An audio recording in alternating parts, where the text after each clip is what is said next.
Le gouvernement et les syndicats en pleine cacophonie sur le taux de participation. Les syndicats affirment avoir dépassé 84%, alors que du côté du gouvernement, on annonce des chiffres différents. Dans la fonction publique, le taux de participation au niveau national varie entre 35% et 38%, des chiffres annoncés hier par le ministre de la fonction publique.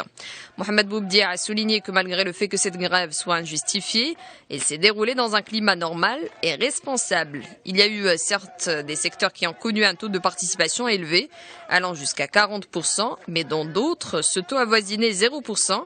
En tête arrive le secteur de l'enseignement. Ce secteur a connu une participation relativement élevée, suivi du secteur des collectivités locales. Par ailleurs, et hormis les 4 centrales syndicales les plus représentatives, initiatrices de la grève, l'UMT, la CDT, la FDT et l'UGTM, d'autres syndicats et organisations professionnelles y ont participé.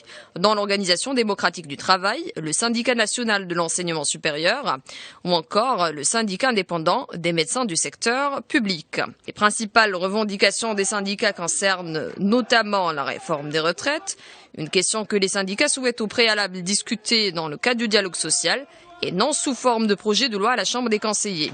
Ils demandent aussi une hausse générale des salaires et des pensions de retraite, la baisse de la pression fiscale sur les salaires ainsi que l'augmentation à 6 000 dirhams des revenus non imposables.